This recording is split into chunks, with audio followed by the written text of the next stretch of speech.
Hi, everybody. Welcome to the Midwest Slice of Life. I'm your host, Marty, and I think you know what time it is. It's time for a little lunch. Let's do lunch.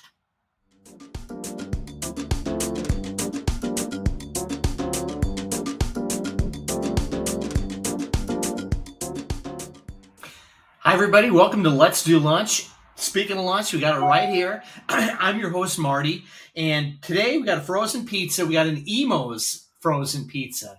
I think it's pronounced Emo's. It's I-M-O-S. Imo's? I'm sure it's Emo's, but Emo's is usually spelled with an E, like Emo Phillips, who was on the cover of People of Peoria, a personal friend of mine, and somebody that I met again at the Jukebox Comedy Club right here in Peoria. I'll put up a picture of that. Anyway, it's Emo's. I think that's how you sell it, I-M-O-S. This is it right here. It looks really good. It's a bacon pizza, and it's got actual slices of bacon. You probably can't see it here, but I took some pictures of it.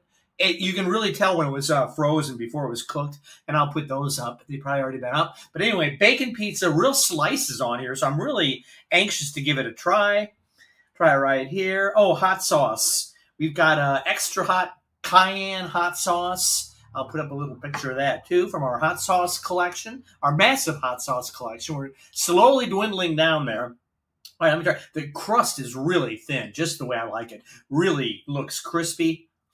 Got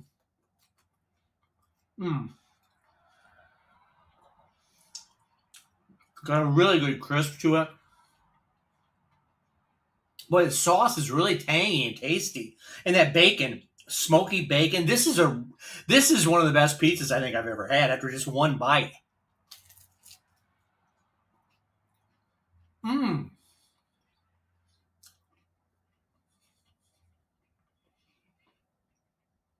Like I said, the crust is extra crispy. I really like the sauce on here.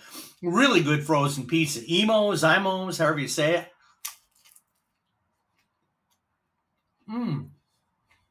Wow.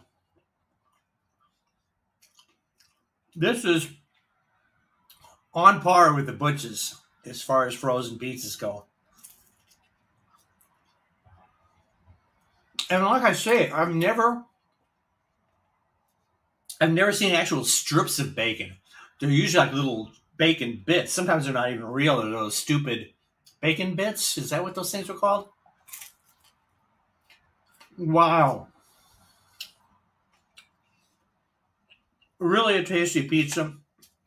Forgot the stupid napkins.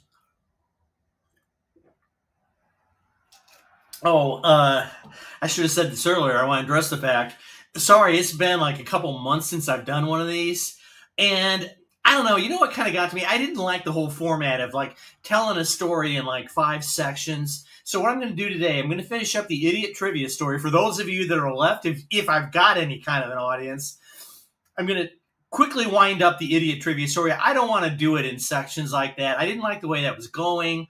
I got busy with my blog and I had to put this on hold for a little bit. So I'm going to try and be back, try and be weekly, a little more consistent. Emo's Pizza, really, really good. Highly recommended. Great pizza. Try it out sometime. I'll have to try another Emo's. They have sausage. They have cheese. Maybe we'll do it next week. So Emo's Bacon Pizza, great. Be back in about 1 second with the finishing off of the idiot trivia story. Thanks again for tuning in. We are back. The Midwest Slice of Life. Let's do lunch. We just did lunch. That pizza was so good. Emo's Pizza. I'm going to try that again. Maybe we'll try it again next week. Like I said, I'm going to try and start these back on a weekly basis. If there's anybody that's watching them. But instead of doing the different like 5-part stories, it's just going to be one story. I should have done that in the beginning. I didn't like the way that was going. So anyway, today we're going to finish up with the Trivial Trivia, the Idiot Edition. If you haven't seen the others, I think we did 3 parts of it. I'm going to kind of summarize it up here kind of quickly. It's what I should have done in the beginning. So anyway, I'm going to quit beating myself up. Trivial Trivia, the Idiot Edition. Basically what happened was, this was a game, it came from a cartoon that I drew. My friend Greg Owens was the mastermind who said, hey, let's make a game out of this. So we did. In the beginning, no store would stock it because nobody got the joke. everyone said, "Oh, this is too easy." And one guy, Bogarts, that old codger at Bogarts, he actually like threw it at me. Said, "Get out of the store." Well, then we got on the radio, we got in the newspaper, local TV.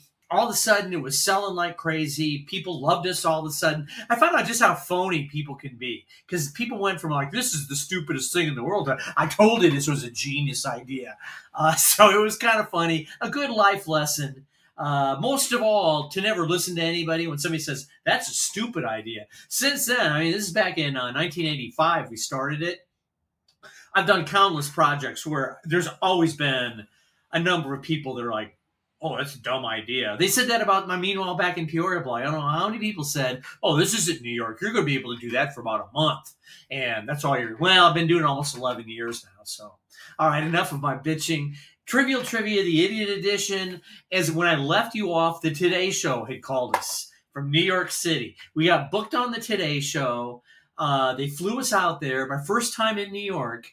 Jane Pauley interviewed us. I'll put up some photos in that of the interview. I'll have a link to it, too. It'll be in 2 spots down below, so you can't miss it. I'll have one in the explanation and one in the MSOL links. So you can see the whole thing. It's on YouTube. You can see the whole clip. But Jane Pauley interviewed us. Really nice. Brian Gumbel was kind of an asshole, but Jane Pauley was super nice. The funny Jane Pauley story that I have was after we did the segment, which if you watch it, she was a real pro, really helped us through it. And we were so nervous, as you could imagine. I mean, national TV, and it was live. But we got through it. It turned out good. We sold a lot of games after that. We got in Kmart and Costco. We went crazy.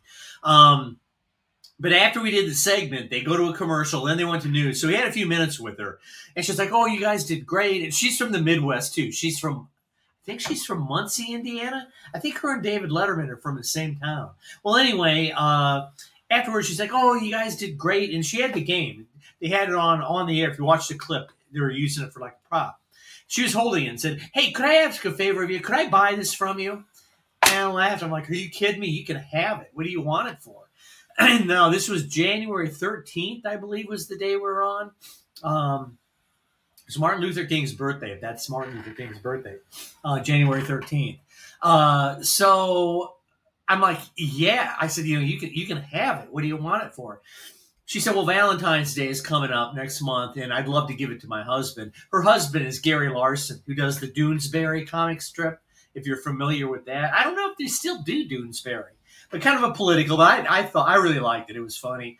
But I'm like, "Wow, I'm a big fan of your husband's of Doonesbury." She's like, "Oh, you know who he is?" And I laughed. I'm like, "Everybody knows who you two are." And she kind of laughed and looked down at the ground like, "Oh, yeah, I'm famous." That wasn't the funniest part of all. I then said to her, I'm like, yeah, keep it, please. And I said, "Well, now, but he'll have already seen it because we were on the show today." And she laughed at me and said, "Oh, he doesn't watch this show. Like, he doesn't watch this garbage." So anyway, that was the Trivial Trivia, the Idiot Edition. It's kind of what put me on the map as a writer. I started writing after this. I wouldn't be here today if it wasn't for this game. So I do want to take the time to thank Greg Owens. Is that right? Yeah, it's right side up. Greg Owens, who's the guy that said, let's do a game. Without him, I never would have done it. And to Vic Burnett, who gave it to Gene Conrad, that sent us on our way, all the way from Peoria to the Today Show. That was my first time in New York, too. I remember Greg and I walking around the city, and I really liked it. And I said to Greg, I'm like, "Man, I'd like to live here someday." Now, this is in 1986. And Greg's like, "What? Are you kidding me?"